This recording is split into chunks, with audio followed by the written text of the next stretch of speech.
اور انہوں نے تورات کی تختیاں زمین پر ڈال دیں اور اپنے بھائی کا سر پکڑ لیا اور اسے اپنی طرف کھینچنے لگے۔ اس پر ہارون نے کہا، اے ماں جائے، اب بے شک ان لوگوں نے مجھے کمزور سمجھا اور وہ مجھے قتل کرنے پر اتر آئے تھے، چنانچہ تو دشمنوں کو مجھ پر ہنسنے کا موقع نہ دے اور مجھے ان لوگوں کے ساتھ شامل نہ کر جو ظالم ہیں۔ موسیٰ نے کہا، اے میرے رب، تو مجھے اور میرے بھائی کو بخش دے اور ہمیں اپنی رحمت میں داخل فرما، اور تو سب مہربانوں سے زیادہ رحم کرنے والا ہے۔ بے شک وہ لوگ جنہوں نے بچھڑے کو معبود بنایا، جلد ہی ان کے رب کا غضب ان پر آن پہنچے گا اور انہیں دنیا کی زمین میں ذلت نصیب ہوگی، اور ہم بہتان باندھنے والوں کو ایسی سزا دیا کرتے ہیں۔ اور وہ لوگ جنہوں نے برے عمل کیے پھر ان کے بعد توبہ کی اور ایمان لے آئے، بے شک آپ کا رب ان کے بعد ضرور انہیں بخش دے گا، کیونکہ وہ بہت بخشنے والا، نہایت رحم کرنے والا ہے۔ اور جب موسیٰ کا غصہ ٹھنڈا ہوا تو اس نے تورات کی تختیاں اٹھا لی، اور ان کے مضمون میں ان کے لیے ہدایت اور رحمت تھی جو اپنے رب سے ڈراتے تھے۔ اور موسیٰ نے اپنی قوم میں سے 70 آدمی ہمارے مقرر وقت پر کوہ طور پر توبہ استغفار کے لیے چنے۔ پھر جب ان کو زلزلے نے آ پکڑا تو موسیٰ نے کہا،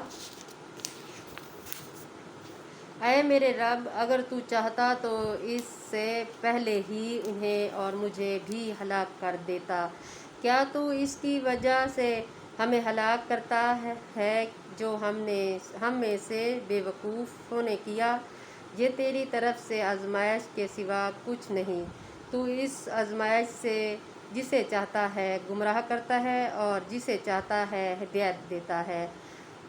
تو ہی ہمارا کارساز ہے، لہٰذا ہمیں بخش دے اور ہم پر رحم فرما، اور تو ہی بہترین بخشنے والا ہے۔ اور تو ہمارے لیے اس دنیا میں بھی اور آخرت میں بھی بھلائی لکھ دے، بے شک ہم نے تیری ہی طرف رجوع کیا ہے۔ اللہ تعالیٰ نے کہا، میں جسے چاہتا ہوں اپنا عذاب پہنچاتا ہوں، اور میری رحمت نے ہر چیز کو گھیر رکھا ہے، چنانچہ جلد ہی میں اس رحمت کو ان لوگوں کے لیے لکھ دوں گا جو پرہیزگار ہیں اور زکوٰۃ دیتے ہیں، اور ان کے لیے بھی جو ہماری آیتوں پر ایمان لاتے ہیں، یعنی وہ لوگ جو اس رسول امی نبی صلی اللہ علیہ وآلہ وسلم کی پیروی کرتے ہیں، جس کا ذکر وہ اپنے ہاں تورات اور انجیل میں لکھ پاتے ہیں، اور وہ انہیں اچھے کاموں کا حکم دیتا ہے اور انہیں برے کاموں سے روکتا ہے، اور وہ ان کے لیے پاکیزہ چیزیں حلال کرتا ہے اور ان پر ناپاک چیزیں حرام ٹھہراتا ہے، اور ان پر سے ان کے بوجھ اور طوق اتارتا ہے جو اس پر تھے، چنانچہ جو لوگ اس پر ایمان لائے اور انہوں نے اس کی تعلیم کی اور اس کی مدت کی اور اس نور ہدایت کی پیروی کی جو اس پر نازل کیا گیا، وہی فلاح پانے والے ہیں۔ کہہ دیجئے، اے لوگو، بے شک میں تم سب کی طرف اللہ کا رسول ہوں، جس کے پاس آسمانوں اور زمین کی بادشاہی ہے، اس کے سوا کوئی معبود نہیں، برحق محبوب نہیں، وہ زندہ کرتا ہے اور مارتا ہے، لہٰذا تم اللہ پر اور اس کے رسول پر ایمان لے آؤ، جو خود بھی اللہ اور اس کے تمام کلمات پر ایمان لاتا ہے، اور تم اس کی پیروی کرو تاکہ تم ہدایت پاؤ۔ سبحان اللہ۔ اور موسیٰ کی قوم میں سے ایک گروہ ایسا ہے جو حق کے ساتھ رہنمائی کرتے ہیں اور اسی حق کے ساتھ عدل کرتے ہیں، اور ہم نے ان نبی اسرائیل کو 12 قبیلوں کے لحاظ سے 12 گروہوں میں بانٹ دیا تھا، اور جب موسیٰ کی قوم نے اس سے پانی منگوایا تو ہم نے اس کی طرف وحی کی کہ تو اپنا عصا اس پتھر پر مار۔ اس نے مارا تو اس پتھر سے 12 چشمے پھوٹ نکلے۔ تب ہر قبیلے نے اپنا گھونٹ جان لیا، اور ہم نے ان پر بادلوں کا سایہ کیا، اور ہم نے ان پر من وسلوا اتارا اور کیا من وسلوا نازل کیا، اور کہا جو پاکیزہ چیزیں ہم نے تمہیں دی ہیں ان میں سے کھاؤ۔ اور اس کے بعد انہوں نے جو کچھ کیا تو ہم پر ظلم نہیں کیا، بلکہ وہ اپنے آپ ہی پر ظلم کرتے رہے۔ اور جب ان سے کہا گیا تم اس بستی میں ٹھہرو اور اس میں جہاں سے جی چاہے کھاؤ پیو، رزق حاصل کرو، اور کہو اور ہمیں معاف کر دو، اور شہر کے دروازوں میں سجدہ کرتے ہوئے داخل ہونا، تو تمہاری خاطر تمہاری خطائیں معاف کر دیں گے، ہم تمہاری خاطر تمہاری خطائیں معاف کر دیں گے، پھر ہم نیکی کرنے والوں کو اور زیادہ دیں گے۔ پھر ان میں سے جن لوگوں نے ظلم کیا تھا انہوں نے اس الفاظ کو جس کا انہیں حکم دیا گیا تھا اس کے برعکس بدل ڈالے۔ تب ہم نے آسمان سے ان پر عذاب بھیجا اس لیے کہ وہ ظلم کرتے تھے۔ اے نبی، ان یہود مدینہ سے اس بستی عالیہ کے بارے میں پوچھیں جو سمندر کے ساحل پر واقع تھی۔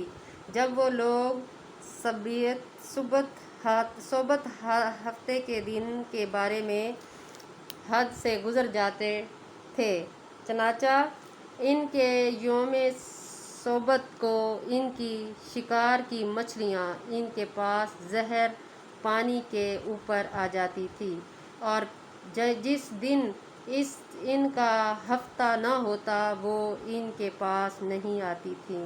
اسی طرح ہم انہیں آزماتے تھے اس لیے کہ وہ نافرمانی کرتے تھے۔ اور جب ان میں سے ایک گروہ نے دوسرے سے کہا کہ تم ایسے لوگوں کو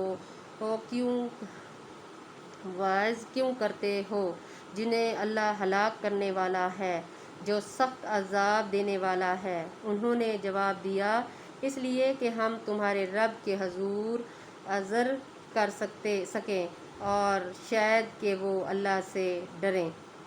پھر جب انہوں نے وہ باتیں بھلا دی جن کی انہیں نصیحت کی گئی تھی تو ہم نے ان لوگوں کو نجات دی جو برے کام سے رکے تھے، اور ہم نے ان لوگوں کو بدترین عذاب کے ساتھ پکڑ لیا جنہوں نے زیادتی کی تھی اس لیے کہ وہ نافرمان تھے۔ تو نافرمانی ہے، جو بھی نافرمان ہوگا اسے ضرور پکڑا جائے گا۔